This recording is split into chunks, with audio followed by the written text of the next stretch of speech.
I appreciate you guys coming out today. Obviously, one day left in voting tomorrow. I'm very encouraged right now. I'm an outsider in this race running against a 20-year career politician who's been in office now for 4 years as governor, 9 years as Secretary of State, and then years beyond that, he's been in elected office for 20 years. This always was a race between people and politicians. We've been outspent many times. He's had a message on there of lies about my background and so forth, but that notwithstanding, 500,000 people have voted so far in early voting. It's a record. Just like in 2020, I got 2.5 million votes, 500,000 votes, 500,000 votes more than Brian Kemp got in 2018 when he barely beat Stacey Abrams with a Trump endorsement. He won't have that this time. He's divided the state. He allowed fraud to happen in our election. He denied it happened, and he's been covering it up ever since. And right now, he's actually suppressing evidence. So I believe this is a #1 issue, but it's not the only issue out here. I've heard from people all over this state in the last year, particularly in the last 6 months, about crime in Atlanta, about what the woke mob is doing in our schools, and about how we're falling behind our neighbors economically. Tennessee and Texas are growing, 35% faster than we are. I want to get rid of the state income tax. Yes. Brian Kemp and Stacey Abrams agree with each other that that's not possible.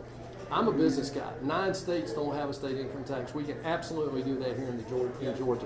I want a Parents' Bill of Rights. It actually gives parents rights to take school system to court if they're doing untoward things with their children. That's not what this Bill of Rights deal that Governor Kemp did. And then I want to grow jobs the right way, not by taking $1.5 billion and giving to companies like Rivian, where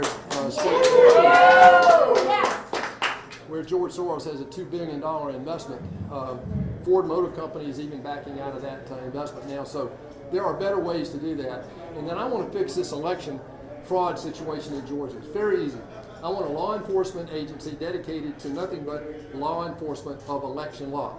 Florida just started that after I brought it up in December. They passed that bill this past year. And if I'm elected governor, that's the first thing we're going to do. Then any statewide election that has to be certified will have to have an audit by an outside third-party entity, not by the Secretary of State. And then lastly, if I'm elected, we will get rid of these voting machines and bring back paper ballots until we get The bottom line is that if Republicans want a conservative Republican in the White House in 24, and if they want to get the Senate majority back this year, they have to win this governor's race. That's why I got in here. I could not sit back and watch this train wreck happen where Stacey Abrams backs into the governor's job and then turns right around and runs for president of the United States. This is a statewide race for governor, but it's bigger than that. This is a national race for the direction of our country. We see the failed platform the Democrats have put forward under the Biden administration. We see what Stacey Abrams wants to do as governor of this state, and we're not going to let it happen. So that's why we got in here. We're going to make darn sure that if everybody votes tomorrow, we win this primary, and we will go beat Stacey Abrams in the fall. Thank you. With that, I'll be happy to take a couple questions. Senator, do you, Yes. Hi. Hey. Sorry. No, you're do you good. view this race as a proxy on this, the power of President Trump in this state, as a lot of people are viewing it? I see this about people in Georgia. They've been let down by their governor who lied to them. President Trump has called them out on that. President Trump was vindicated about the Russia hoax that fake media tried to pin on us. He's been vindicated about the Hillary emails. He's been vindicated about Hunter Biden. He'll end up being vindicated about voter fraud in Georgia. What this is about people in Georgia are fed up with career politicians lying to them. Look, I'm happy to have President Trump's endorsement. The fake media. In fact, I think we have a celebrity here somewhere who actually wrote the article this week. I'd like to know, have you apologized for that yet, Bud? Have you actually retracted that article where you claimed that President Trump backed off my campaign? Have you? I have a question, seriously. Have you answered that question? Are you going to answer it? Are you going to answer the question? Senator, win or lose? I'm not through with this question over here yet. I want this guy to answer my question. Have you retracted that article? No. I didn't think and you it didn't had. need to be retracted because it was accurate. Oh, really? Oh, so Donald Trump's a liar then? No. He came back out after that article and said that was a lie. He said that was nonsense. yes. He said he was fully behind my campaign. As a matter of fact, We never he's said he gonna- wasn't behind your campaign, but I'm not going to debate you. Oh, you certainly did.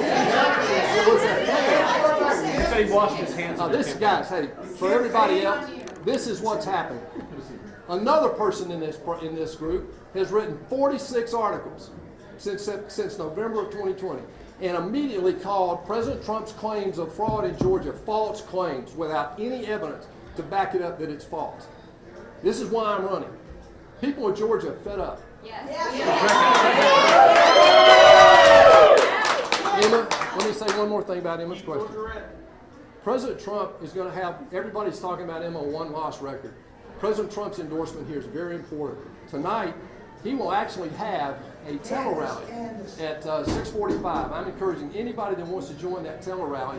We've done one before. We had tens of thousands of people on it. I fully expect the same thing tonight. And he's going to send one message out here, folks, and that is, if we get out and vote, we will take our state back and protect from Stacey Abrams ever being governor. Thank you. Amen. Senator- You made the 2020 election a center point of your campaign. The polls show you down by 30 points. Does that mean that? Wait a minute. What poll? Hang on. No, hang on. What poll? Hang on. No, wait a minute. I want to. No. I can't accept the premise. What poll? I just said it. No. Fox What? News poll. I'm sorry. That And came wait a out minute. last Who did week. they? Wait a minute. Wait. Who did they talk to? Who did they talk to? Answer my question. Georgia voters. No, they didn't. No, they did not. Right now, listen to me. I want you guys to get this right. I've answered this 3 times. I want to get it. I want you guys to finally get this right. Pollsters have a very difficult job. I know that some pollsters really do a pretty good job, but it's hard to pick up 2 dynamics going on in this race. One is the voter fraud issue, and one is the Donald Trump influence. Now, here's what happened in these polls. That poll is a suppression poll. There's no way that poll is right. Let me tell you why. When they vote, when they ask for poll people, they call several thousand people to get people to respond to their poll, right? Who do they talk? They want a Republican primary voter. They qualify that by saying you have to have voted in each of the last 3 primaries. You know who didn't vote in the last 3 primaries? Half the people who voted in this race so far and only voted. That's why that poll is full of crap, and I'm not going to Are you going to accept the results of this election? Well, it depends on if they're fraud or not. And how are you going to tell if there's fraud or not? Because Dominion's here. The question is, will I accept this? If this is a straight up election, I'm going to support the winner of this because my number 1 objective is make sure Stacey Abrams never governor of Georgia. Let me do this. You can sow all the seeds of discontent and doubt in this election, but here's the truth. I'm going to tell you what Donald Trump told the people of Virginia when Youngkin won that race up there. And you guys tried to do the same thing there. You tried to sow seeds of discontent there and doubt. And here's what he said. He said, look, the system's not perfect. It's good enough. If we all get out and vote, we can overwhelm it. That's my message tonight. That's going to be President Trump's message tonight at 7 o'clock. Thank you. All right, Senator, if this election forces you and Kip into a runoff, how do you feel that your chances will be? Well, let's look at where we are. I'm being vindicated by what I said December 6th when I announced. Some of you were there. Thank you for coming.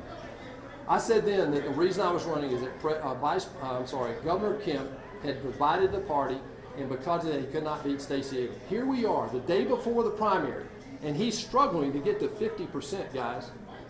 He's struggling to get to 50%. Now, what that says is he has divided the party because he allowed fraud to happen, he denied it to happen, that it happened, and he has been covering it up ever since. As a matter of fact, we have evidence right now that he's actually suppressing it. But here's where we're going to be. If we get in a runoff, we're going to continue to consolidate people who believe that people come first, not career politicians. Right now, we have a career politician doing anything, saying anything just to get reelected. That's what I ran against in 2014, and that's what I'm running against now. Thank you guys for being here. I really appreciate it.